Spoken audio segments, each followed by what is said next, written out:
Good morning. Welcome back to Boomer TV. We're so glad you're watching the show. I'm Julie Patterson. Paul Poteet here, and great show today. Always is. Yeah, are you ready for some football? I love football. It's football season. Bring it on. Well, this is the story of a guy who brings it from the legal profession onto the field. So he coaches? Yeah, and nobody objects. Oh, I wouldn't. I can't wait to see that. Interesting. Also on the show, a woman named Eva. She's been on an incredible journey in her life. She and her twin both survived Holocaust. And Ted Green followed Eva for 2 long years. And it's a really interesting segment, and they've got a special coming up too on WFYI. And we like to make your life easier. What if you could make something simple, maybe that you're used to one way, make it another way? Are we talking about kitchen stuff? We're talking food. Yeah, We're talking food. I think I would like that. Look at that stuff. That looks delicious. And it's all on skewers. You're going to enjoy this morning's episode of Boomer TV. Stick with us.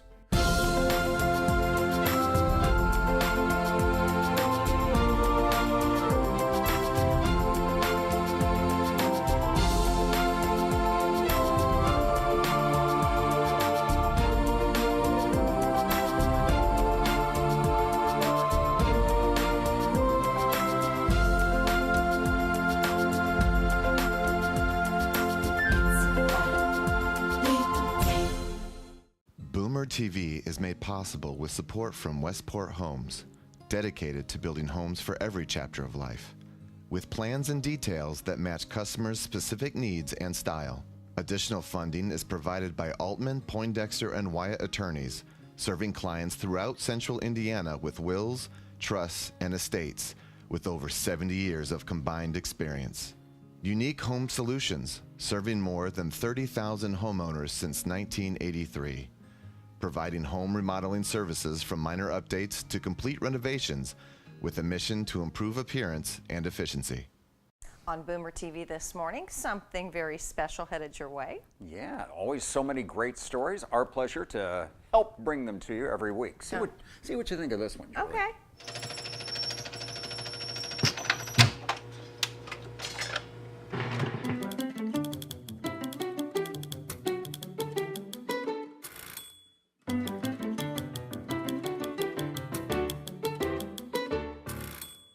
We found that Bob Peltz's Big Boy Toys Restoration is a fascinating place. As we discuss the process of restoring many of these fine pieces, like this Seaberg 200 jukebox, you'll find that the care and attention to detail that takes place is unparalleled. I specialize in pre-1975 jukeboxes, pinballs, Coke machines, gas pumps, slot machines, just about anything that's cool and doesn't have a computer in it. All right, and I work on stuff from the early 30s on through 1975 and up, and I do both repairs and restorations, I'm about a year out now on projects. So. Oh wow! So what's the most interesting project that you've worked on, that you found just fascinating to open up, discover, and restore? Some of the ones I enjoy most are the early Golden Age jukeboxes, the early Wurlitzers, the bubbler types, and things like that, where craftsmanship was really key. They were like pieces of furniture with electronics in them. Those take a lot of time and a lot of effort, but those are really, really cool.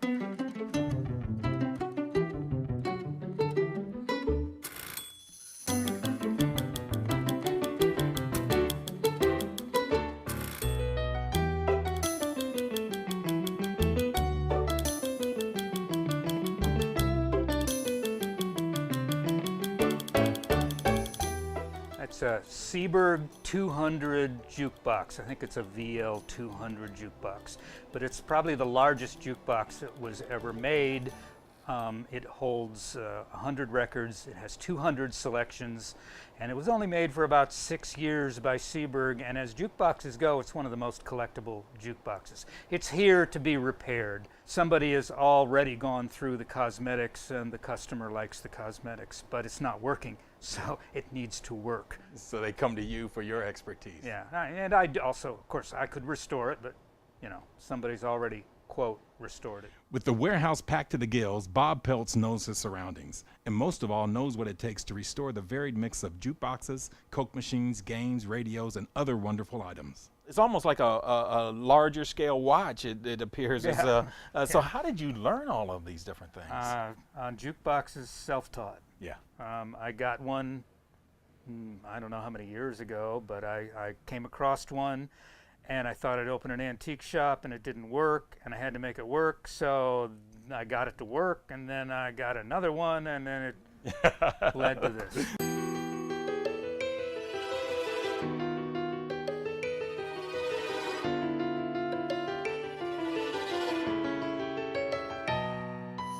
What is this big machine? Is this, what, skee ball, bowling? What do we got? It's an actual ball bowler as opposed to a puck bowling machine like you see in a lot of places. These were pretty common in bars in the 50s, 60s and everything, and it actually uses a small 4-inch ball, all right, and you roll it, and it hits pins just like real bowling, and you can have 6 players, and it scores with 6 different scores, and it's probably one of the most complicated electromechanical entertainment devices they ever made, because it scores like real bowling, which means you have to have a memory, and there is no computer in it. That is fantastic. And spits the ball back out. Yep. Very good. This is where it gets finished painted. So the final coat is ready to go on here. These have been primed, sanded down, and they're ready for a coat of Coke red. And then we'll put them all back together, paint the embossing, and they'll be done. Now the detail on this, that's hand painted, all those kind of things? Some of it's stencil? Some of it's hand painted. Okay. I actually have a technique of my own that I'll probably hold dear to your heart. Yes. The trade secrets. I tried to extract that trade secret out of you. If you just look, I mean, there are 1, 2, 3, 4, 5, 6, at least 6 embossings on each one of these machines. Yes. 7 there. You've got about a day's worth of work just in painting that. Yeah, I can imagine. No, the detail is on particularly what I've seen so far from your work has just been fantastic. But you've got more to this place than what we've just seen here. What is this, an annex that you have? Yeah, there's an annex with a few more projects. Let's go check it out. All right.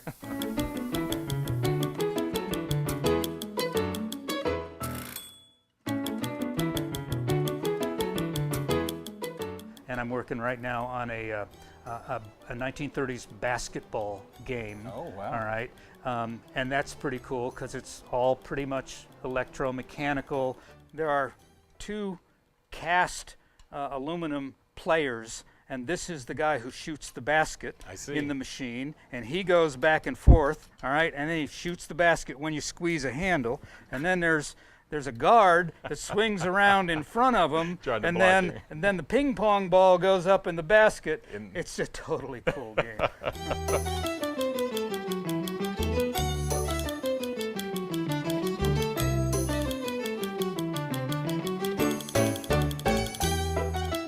So someone could come here, look through something, find an item that hasn't been restored, and you could put it back to its original luster. If you give me a year or more. These things take time. Thanks, Bob, for having us here at Big Boy Toys Restoration. I'm Kevin Kimbrough, Boomer TV. Okay, Julie and I have worn a lot of hats in our That's true. career, and I like that variety, actually. We know you do. You've mentioned that before, and that's a good thing. Hey, thank goodness. But no hat heads, so none of it has really stuck and been a bad thing. This guy you're about to meet wears several hats as well, and you'll be interested to see which ones they are. Yeah, he's sometimes he's practicing law, and sometimes he's just practicing out on the field. He's a coach. Check this out.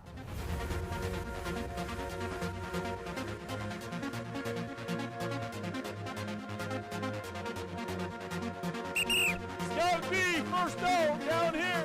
First D down there.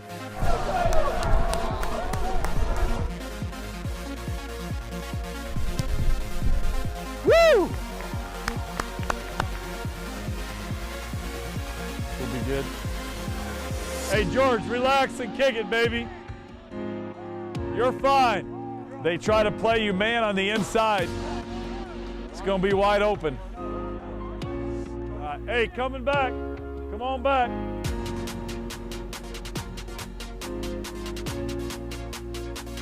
The locker room, of course, is part of who you are and what you were back at DePaul University. Can you give us a little bit of background about your career at DePaul and maybe some of the coaches that you had that influenced your life and decision making there? Yes, well, football has always been a huge part of my life. I mean, I go back even further to St. Mary of the Lake and CYO football for us. It was just as big up there as it is here, and always had a love for the game. Then went to Andran, very similar to Chittard, and throughout college I was blessed with great coaches. And my last coach, Nick Morozes, is pretty famous around the country and a great man and was a huge influence. And as I graduated, I knew I was going to law school, but I had the bug. I wanted to coach and actually thought about doing a graduate assistant. And I thought, you know, let's just get the law school thing done first.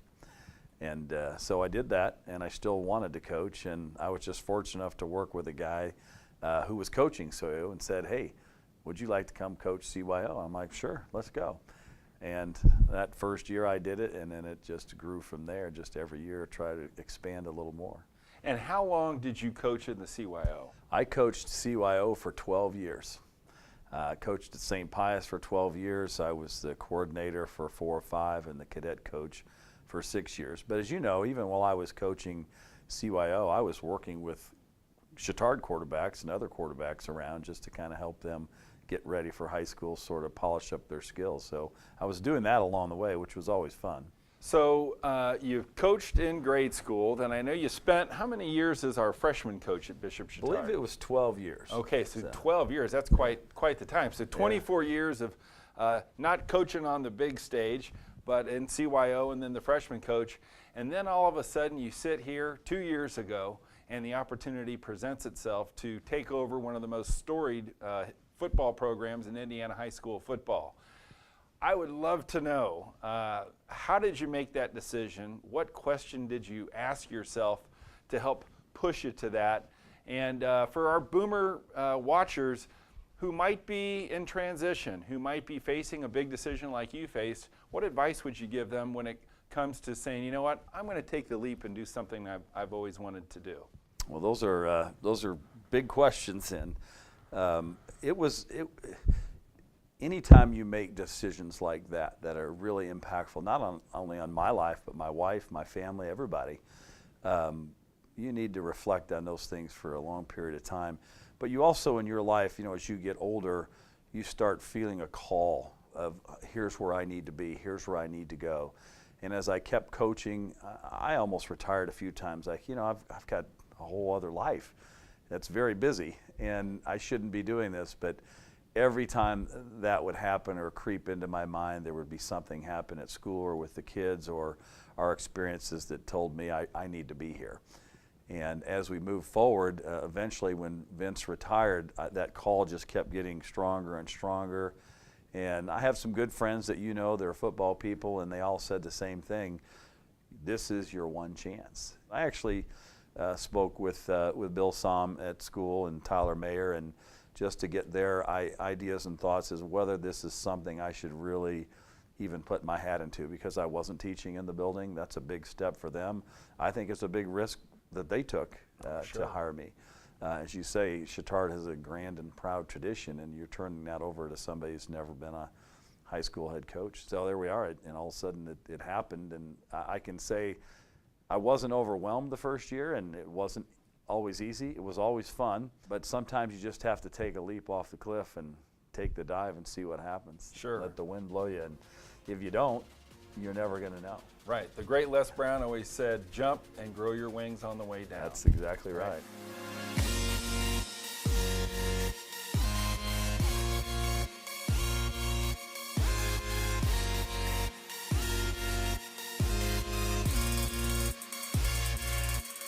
When it comes to experience, you're the only person I've seen, I Googled it, has there ever been an attorney that became a head coach? None. You're kind of an outlier in that sense. What lessons can you take from the courtroom to the locker room that you've been able to instill in your kids and your teams? Well, there's a big carryover there. First of all, in both jobs we teach, And my job here in this law firm is to provide really teaching to our clients, to give them good advice, to say, here's where you need to be, here's where you don't want to be, and get them in the right position to be successful. It's the same in coaching football. It's really teaching is all it is. And my experience as a lawyer, you know, the thing that helped me the most is there were times when I was a young lawyer and got thrown into some really big cases. It's just a matter of just stepping in and handling everything with confidence. Whether you're 100% certain or not, you're going to project confidence. We're going to get this done.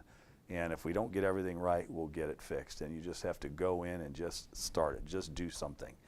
And that kind of experience, it's the same thing with coaching. I've been around football since I was in 3rd grade. That's all my buddies. My brother coached Andrana State Championship. One of my best buddies was the defensive coordinator there. It's like, you know football just as well as anybody else. Just go do it. Yeah. And yeah, are you going to make mistakes? You are. But if you don't, you're going to sit back and say, hey, why didn't I do that? Why didn't I get that done? Which most of the time people sitting around to do these things, they can. It's there. You just have to do it. Yeah, that's fantastic advice, not only for your kids, but for our viewers here at Boomer TV. So, Rob, I want to thank you for your time. This is Glenn Bill with Boomer TV. Well, we're very happy to be a part of the WFYI family. There are a lot of great shows around here on the station. And one of those shows is a documentary coming up October 25th. Ted Green put it together after he followed a woman named Eva. And she is a Holocaust survivor, Paul. He followed her for 2 years. It's quite an adventure, and we're going to give you a sneak peek of that on today's episode. In fact, let's do it now. She took a handful of corn kernels and threw it in that corner of the room and made us kneel there on the corn kernels for an hour, while the rest of the kids were permitted to come and make fun of us. Well, I want to talk to you about your documentary, Eva. Okay. You traveled for 2 years to capture all of it? Yes, this was a 2-year journey for WFYI and I, and we went all over the place. We went with her to Romania, to her tiny little Romanian town of Ports, where her family, the only Jewish family, was carted out of town while all the neighbors watched on her way to Auschwitz.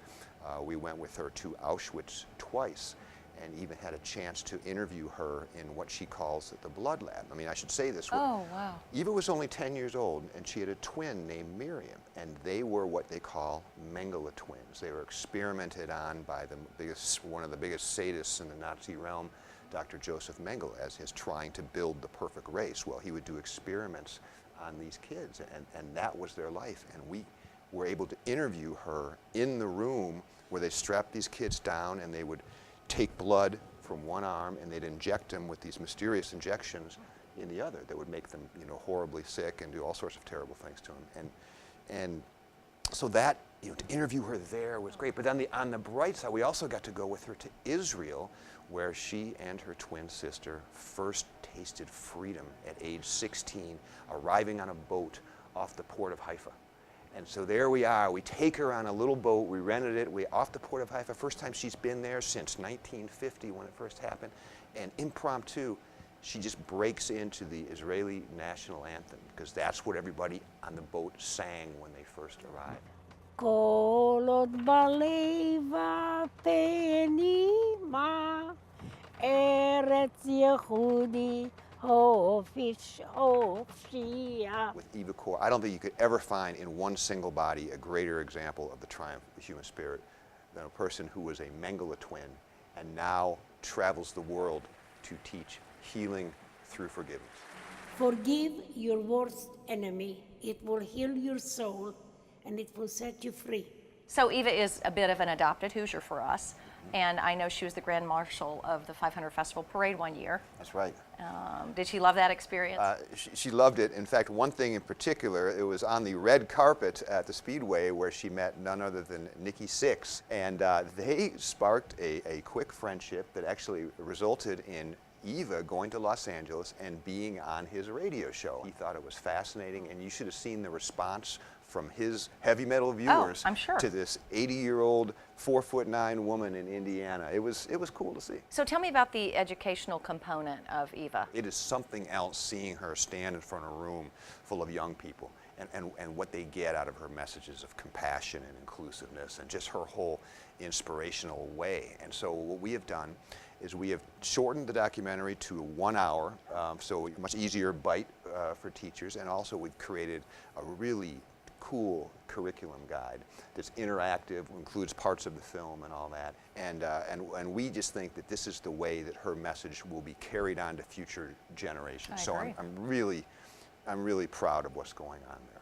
When does the 2-hour documentary air on WFYI for the first time? The full documentary airs on October 25th. This is a story that resonates. Eva recently did an interview on BuzzFeed that has 189 million views. Whoa. So people around the world are interested in her story, and we like to think that we are telling it in full for the first time. And so we're excited to spread this as wide as we can. Well, Ted Green, thank you for all of your contributions to not only our local community, but the world. Julie, thank you so much. I appreciate this. And you are watching Boomer TV. Julie, it's time to eat. Ooh, you've got my attention. I think that would work, and probably a lot of our viewers too. And if we could make something ordinary look prettier and maybe taste a little better, would you be interested? As long as it was easy to do, yes, absolutely. I am in, all in. I bet we have someone that can handle that for us. Is it Heather? Yeah, it's Heather. Ooh. Yeah, she's going to work with skewers. Ready? Good luck with that, Heather. Well, it's that time of year when people are inviting you to parties, and there's always the question, what can I bring, right? Chances are it's a side dish, it's an appetizer, or it's a salad. And even if you're used to cooking a lot, you still get a little panicky like I do. I mean, what can I bring? I've come up with kind of a great solution to this, and it is something on a stick. Hear me out. I love a deconstructed salad on a skewer. I think it's really sophisticated. So you may have already seen kind of the play on a caprese salad, right? It's just a cherry tomato, a little ball of mozzarella cheese, and basil. And I just kind of weave it in and out through the skewer. Love that one. Drizzle a little balsamic vinaigrette on that, and you're all set. People love it. This one is my version of a wedge salad. My husband and I were at a steakhouse recently, and I thought, gosh, a wedge salad, it is so much food, right? Who can eat all that? Why not deconstruct it, put it on a little skewer, right? So you've got a piece of iceberg lettuce, you've got your bacon kind of threaded through, and what I like to do is just crumble blue cheese over the entire thing, or go ahead and just take some blue cheese dressing and drizzle it right over the top. And then my kind of favorite one that I love to make right now is an antipasta salad skewer, okay?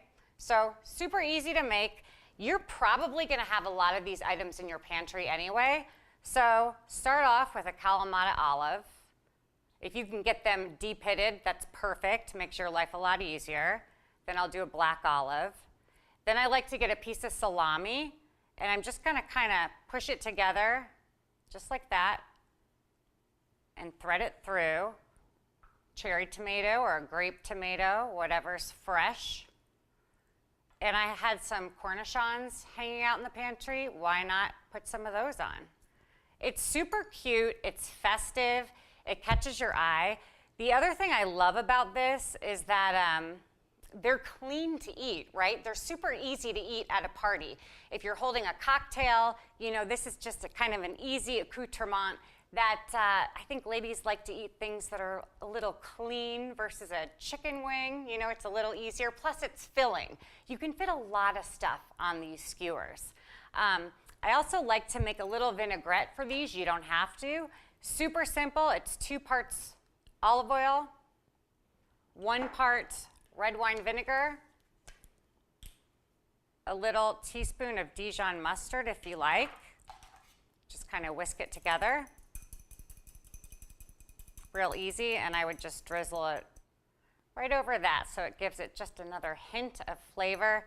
And if you want to kind of finish it off with some fresh oregano, you can do that too. Super easy. You can even use it as a garnish on the plate, which is always pretty to do.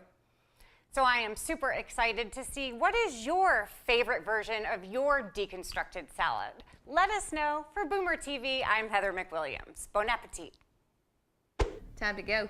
Oh, it flies by so fast. It really does, but I love each and every episode. Of course, all of my life does, so why should this half hour be any different? You are way too busy, Paul. Isn't it nice that you can sit for a half hour? It is nice to get enjoy on, Boomer yeah, TV? just hang out with you and watch some interesting stories. Let's do it next week. We'll do it again right here on WFYI. Join us Sunday mornings at 9 o'clock. For more all things Boomer, just visit our website. That's indyboomer.com. Indy Boomer connects TV, magazine, and radio. It contains useful information for baby boomers all over the Indianapolis metropolitan area. And you can like us on Facebook and follow us on Twitter and Instagram.